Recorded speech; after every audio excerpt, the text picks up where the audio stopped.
In today's video, we're going to learn about the wage gap in developed nations. Now, this is not really relating to developing or underdeveloped nations, but for lack of a better term, first world nations, about why the wage gap still exists.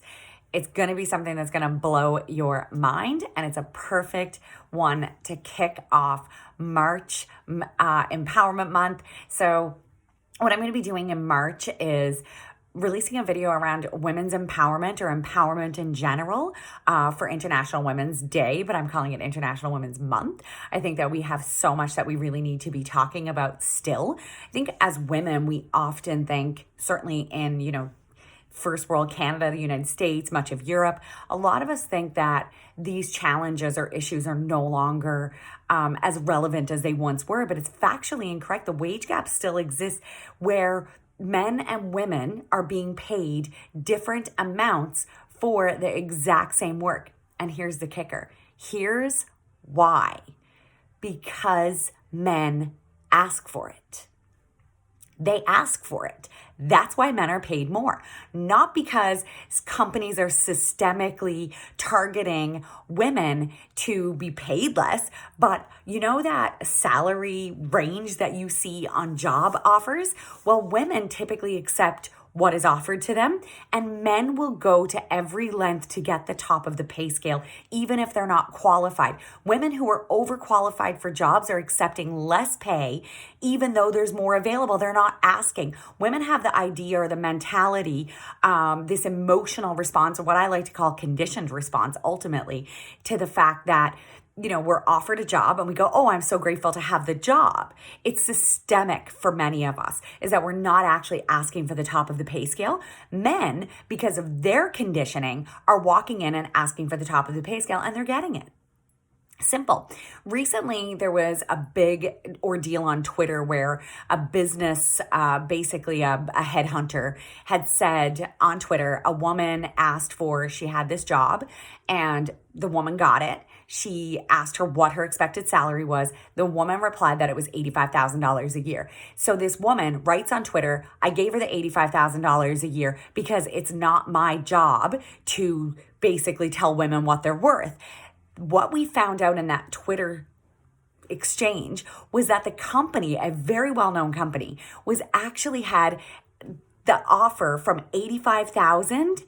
They had a budget of $135,000 for that job. So this headhunter didn't bother to give this woman a heads up that, hey, you're way undervaluing yourself. I mean, even if she picked up the phone and said, go for more, go for more, go for more. I mean, why not tell her what the budget was? The big name company ended up firing the headhunter when it all came out because they said, we're not here to make women less valuable. This was our budget. So why not tell this woman who was very qualified for this job? So it sort of really brought it to the forefront again, how women, certainly we're marginalizing other women, we're not actually, helping each other to the extent that we could be or should be helping each other. Alternatively, when it comes to realizing this, we start to go, oh, the reason that I'm actually not getting paid more is because I'm not asking for it.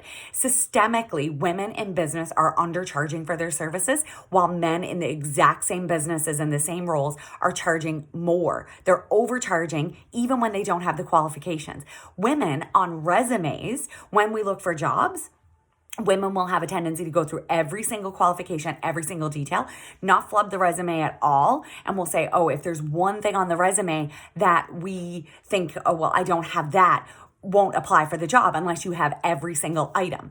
Men, on the other hand, will look at a job resume, and these are all statistics. These are things that have been studied. So men will look at a job and say, oh, I have, 2 out of 7 of these. So they'll put in their resume anyway. Then they'll walk into the exact same job and ask for the top of the pay scale, and they'll get it. And so we think we're sort of waiting as women, we're waiting for the system to make those changes, not realizing that we are the systemic change, that we need to be asking for more.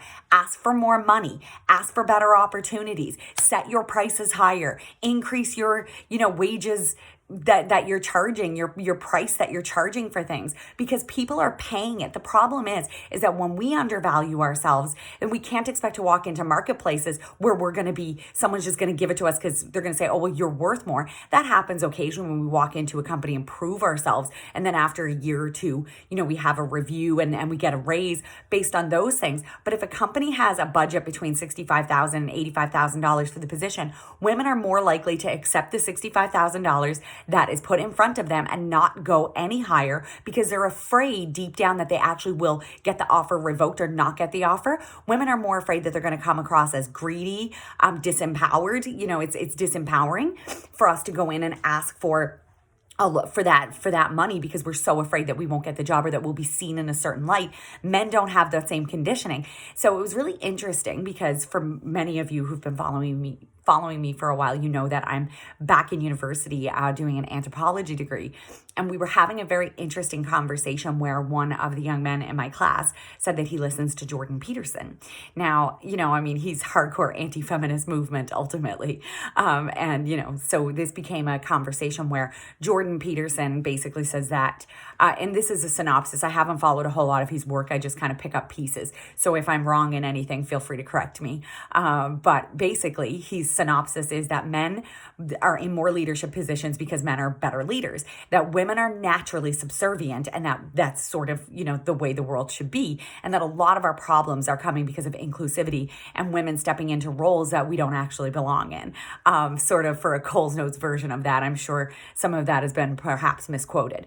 But ultimately, as we were having this conversation around this, this is an idea that women are subservient, that women are naturally less assertive, less of all of these things. But the truth is that we are conditioned from the time that our mothers get told that there's a baby girl inside of their body, is that our mothers, everything is being conditioned. We are taught to be more ladylike. We are taught that girls don't speak that way. We are taught that not to be, we're called bullies if we're assertive. We're called all kinds of things. So this takes women's natural ability and shrinks it. It's less of a gender thing and more of a personality thing. There's lots of men who are naturally a little, more submissive or subservient in a personality type. But many of us, what's happened is those personality types come about because of manipulative, abusive environments or conditioned environments where we have a certain thing. It's like earrings, right? How many women do I meet, if they don't have their ears pierced, they will talk about how people just are shocked that they don't have their ears pierced, or it's so much more girly to have your ears pierced. I mean, I like these kinds of things, but not everyone does. And if we were raised differently in these different environments, would we be more or less assertive, right? If we didn't have all these social constructs on us in order to tell us how to behave. So many women are walking into these places because we have such deep cultural conditioning around who we are, what we're allowed to ask for, how we should ask for it, how we should speak, how we should dress, how we should sit. We're in a regimented script all the time. And so women are not asking for more.